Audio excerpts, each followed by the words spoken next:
رات کی گھڑی 12 بجا رہی تھی۔ پرانے شہر کی گلیوں پر اندھیرا ایسا چھایا تھا کہ لگتا تھا جیسے کسی نے آسمان سے روشنی چھین لی ہو۔ گلی کے نکڑ پر واقع ٹوٹا پھوٹا لیمپ جھلملاتا ہوا بجھنے کے قریب تھا۔ ہوا میں نمی اور سردی کی ہلکی لرزش پھیلی ہوئی تھی۔ اسی گلی کے آخر میں ایک پرانا حویلی نما مکان تھا جس کے بند دروازے اور کھڑکیاں کئی راز چھپائے ہوئے تھے۔ اس مکان میں ارسلان رہتا تھا۔ عمر 30 کے قریب، سانولا رنگ، دبلا پتلا جسم، مگر آنکھوں میں ایک عجیب سی سختی۔ دن بھر وہ خاموش اور معمولی سا انسان دکھائی دیتا تھا، مگر آج کی رات اس کے دل میں ایک طوفان برپا تھا۔ وہ مسلسل گھڑی کی سوئیاں دیکھ رہا تھا اور ہاتھ میں رکھی چھوٹی سی پستول کو صاف کر رہا تھا۔ اس کے کانوں میں ایک ہی جملہ گونج رہا تھا، آج سب ختم ہوگا، آج فیصلے کی رات ہے۔ کمرے کے ایک کونے میں میز پر تصویر رکھی تھی۔ تصویر میں ایک نوجوان لڑکی مسکرا رہی تھی۔ وہ زویا تھی۔ زویا ارسلان کی محبت تھی، بلکہ یوں کہیے کہ اس کی زندگی کا مرکز تھی۔ دونوں کی ملاقات یونیورسٹی میں ہوئی تھی اور وقت کے ساتھ ساتھ وہ رشتہ مضبوط ہوتا گیا، مگر زویا کا تعلق ایک امیر گھرانے سے تھا، جبکہ ارسلان کے پاس نہ دولت تھی نہ سہولت، صرف خواب تھے، محبت تھی اور ایک دل جو اس لڑکی کے لیے دھڑکتا تھا۔ زویا کے گھر والے، خاص طور پر اس کا بھائی فہد، ارسلان کو سخت ناپسند کرتے تھے۔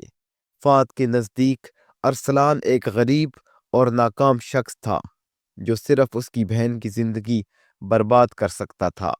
کئی بار اس نے ارسلان کو دھمکایا، بے عزت کیا اور یہاں تک کہا، اگر دوبارہ میری بہن کے قریب آیا تو یاد رکھنا، تیرا وجود بھی اس دنیا سے مٹا دوں گا۔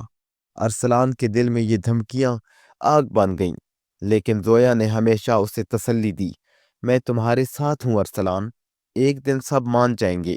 مگر وہ دن کبھی نہ آیا۔ اس رات ارسلان کو خبر ملی تھی کہ فہد نے زویا کی شادی ایک بڑے بزنس مین کے بیٹے سے طے کر دی ہے اور یہ شادی اگلے ہفتے میں ہونی تھی۔ یہ خبر سن کر ارسلان کی دنیا ٹوٹ گئی۔ اس کے دل میں صرف ایک ہی چیز تھی، فہد۔ اس نے سوچ لیا تھا کہ اس سب کا ذمہ دار فہد ہے۔ اگر وہ نہ ہوتا تو آج زویا اس کے ساتھ ہوتی۔ اسی نفرت نے اسے آج اس کمرے میں پستول کے ساتھ بٹھا دیا تھا۔ رات کا 1 بجا، گلی میں خاموشی اور گہری ہو گئی۔ ارسلان نے کوٹ پہنا، جیب میں پستول ڈالی اور آہستہ سے دروازہ کھولا۔ قدموں کی چاپ سناٹے کو توڑتی ہوئی حویلی سے باہر نکلی۔ اندھیرا اس کے ساتھ چلتا رہا۔ زویا کے گھر کا راستہ اس کے لیے اجنبی نہ تھا۔ وہ کئی بار وہاں جا چکا تھا، مگر آج کی رات راستہ اسے اجنبی اور خوفناک محسوس ہو رہا تھا۔ دل کی دھڑکنیں تیز، سانس بھاری اور آنکھوں میں ایک جنون۔ جب وہ گھر کے قریب پہنچا تو ہر کھڑکی سے روشنی جھانک رہی تھی۔ شاید کوئی تقریب ختم ہوئی تھی یا مہمان گئے تھے۔ دروازے پر 2 پہرے دار بیٹھے تھے، مگر ارسلان کو معلوم تھا کہ عقبی دروازہ ہمیشہ کھلا رہتا ہے۔ وہ دبے پاؤں پچھلی طرف گیا اور اندھیرے میں گم ہو کر اندر داخل ہو گیا۔ گھر کے اندر خاموشی تھی۔ لمبا سا ڈرائنگ روم، قیمتی فرنیچر اور دیواروں پر لگی تصاویر، سب کچھ اجنبی سا لگ رہا تھا۔ ارسلان کے کان ہر ہلکی سی آواز پر کھڑے ہو جاتے۔ اچانک اوپر کی منزل سے قدموں کی آواز آئی۔ وہ جانتا تھا کہ فہد کا کمرہ اوپر ہے۔ وہ آہستہ آہستہ زینہ چڑھنے لگا۔ ہر قدم کے ساتھ اس کے دل میں خوف اور غصہ مل کر عجیب سا بوجھ پیدا کرتے۔ جیسے ہی وہ کمرے کے قریب پہنچا، دروازہ ہلکا سا کھلا ہوا تھا۔ اندر روشنی جل رہی تھی۔ فہد آئینے کے سامنے کھڑا کچھ لکھ رہا تھا۔ ارسلان نے ہاتھ جیب میں ڈالا اور پستول نکالا۔ دروازہ دھکیل کر وہ اندر داخل ہوا۔ فہد نے چونک کر مڑ کر دیکھا۔ تم اس وقت یہاں؟ فہد کی آواز میں حیرت اور غصہ دونوں تھے۔ ارسلان کی آنکھوں میں سرخی اتر آئی۔ ہاں، میں آیا ہوں۔ آج حساب برابر ہوگا۔ تم نے میری زندگی چھین لی، میری محبت مجھ سے چھینی، اب تمہیں قیمت چکانی ہوگی۔ فہد نے ایک کہکا لگایا، تم جیسے غریب لوگ محبت کے خواب دیکھتے ہو، زویا کبھی تمہاری نہ تھی نہ ہوگی۔ تمہاری حیثیت ایک نوکر سے زیادہ نہیں۔ یہ جملہ ارسلان کے دل پر خنجر بن کر لگا۔ اس نے پستول سیدھا کیا، لمحہ بھر کو کمرے کی ہوا رکی، پھر ایک دھماکہ ہوا۔ گولی سیدھی فہد کی سینے میں لگی۔ اس کی آنکھوں میں حیرت جم گئی اور وہ زمین پر گر گیا۔ کمرے میں سناٹا پھیل گیا۔ ارسلان کی سانسیں بھاری تھیں۔ اس نے پستول ہاتھ میں پکڑے فہد کے مردہ جسم کو دیکھا۔ اس کے دل میں ایک سکون اور خوف ساتھ ساتھ اتر آئے، مگر یہ سکون زیادہ دیر نہ رہا۔ اچانک دروازہ زور سے کھلا، زویا اندر آئی۔ اس کے چہرے پر دشت اور آنکھوں میں آنسو تھے۔ ارسلان، یہ تم نے کیا کر دیا؟ ارسلان کی آنکھیں نم ہو گئیں۔ زویا، مجھے مجبور ہونا پڑا، وہ ہمیں جدا کرنا چاہتا تھا۔ اب دیکھو سب ختم ہو گیا، اب ہم آزاد ہیں، اب کوئی نہیں روکے گا۔ زویا کے ہونٹ کانپنے لگے۔ یہ آزادی نہیں ارسلان، یہ تباہی ہے۔ تم نے میرے بھائی کو مار ڈالا، کیا تمہیں لگتا ہے کہ میں اس کے خون کے ساتھ تمہارے ساتھ جی سکوں گی؟ ارسلان کا دل جیسے رک گیا۔ اس نے زویا کے قدموں کی طرف بڑھتے ہوئے کہا، میں نے یہ سب تمہارے لیے کیا ہے، صرف تمہارے لیے۔ زویا نے چیخ کر کہا، محبت خون پر قائم نہیں رہ سکتی، تم نے سب کچھ ختم کر دیا۔ وہ بھاگتی ہوئی باہر نکلی۔ ارسلان اس کے پیچھے گیا، مگر اچانک اسے گھر کے باقی افراد کی آوازیں سنائی دیں۔ سب کمرے کی طرف دوڑ رہے تھے۔ ارسلان نے گھبرا کر کھڑکی سے چھلانگ لگا دی اور اندھیرے میں گم ہو گیا۔ شہر میں صبح ایک ہلچل تھی۔ خبر پھیل چکی تھی کہ فہد کو قتل کر دیا گیا ہے۔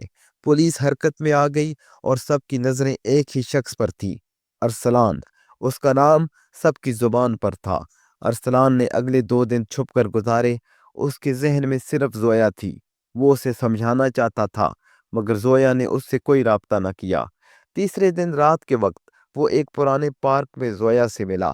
زویا کے چہرے پر غم اور غصہ تھا۔ ارسلان، پولیس تمہیں ڈھونڈ رہی ہے، اگر تمہیں گرفتار کیا گیا تو تمہاری زندگی ختم ہو جائے گی۔ ارسلان نے آہستہ سے کہا، میری زندگی تو ویسے ہی ختم ہو چکی ہے، اگر تم میرا ساتھ دو تو سب ٹھیک ہو سکتا ہے۔ زویا نے سر ہلایا، نہیں ارسلان، میں تمہارے ساتھ نہیں جا سکتی۔ میرا بھائی مجھ سے چھن گیا ہے اور اس کے قاتل کے ساتھ زندگی، یہ میں کبھی برداشت نہیں کر سکوں گی۔ یہ جملہ ارسلان کے لیے آخری بار تھا۔ اس کی آنکھوں سے آنسو بہنے لگے۔ میں نے سوچا تھا کہ تم میرے لیے سب کچھ چھوڑ دو گی، مگر تم بھی مجھے چھوڑ گئی۔ زویا نے آہستہ سے کہا، میں نے تمہیں کبھی نہ چھوڑا ارسلان، تم نے خود مجھے چھوڑ دیا جب تم نے میرے بھائی کا خون کیا۔ یہ کہہ کر وہ وہاں سے چلی گئی۔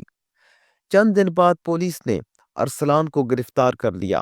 عدالت میں مقدمہ چلا، سب کے بیانات، ثبوت اور زویا کی گواہی۔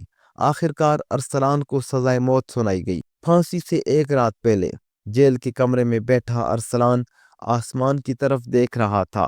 اس کے ہونٹوں پر ہلکی مسکراہٹ تھی۔ یہی تھی قتل کی رات جس نے میری محبت، میری زندگی اور میرا وجود سب چھین دیا۔ اگلی صبح جب پھانسی کا وقت آیا تو ارسلان کے دل میں صرف ایک ہی نام تھا، زویا۔ سچ یہ تھا کہ زویا نے ارسلان سے جان بوجھ کر نفرت کا اظہار کیا تھا۔ وہ اسے بچانا چاہتی تھی۔ اس نے پولیس کے سامنے جھوٹا بیان دیا تاکہ ارسلان کو جلد گرفتار کر لیا جائے، کیونکہ اگر وہ آزاد رہتا تو فہد کے دوست اور دشمن سب اسے مار دیتے۔ زویا کی شادی جس لڑکے سے طے ہوئی تھی وہ بھی اس رشتے کو توڑ چکا تھا، کیونکہ اس کے گھر میں قتل کا سایہ آ گیا تھا۔ زویا نے تمام زندگی ارسلان کی یاد میں گزاری، مگر کسی کو کبھی یہ راز نہ بتایا کہ وہ اس رات آخری لمحے تک ارسلان سے محبت کرتی رہی تھی۔ یوں قتل کی رات صرف ایک قتل کی کہانی نہیں رہی، بلکہ ایک ایسی محبت کی داستان بن گئی جس نے خود اپنے ہاتھوں سے اپنی بنیاد کو اجاڑ دیا۔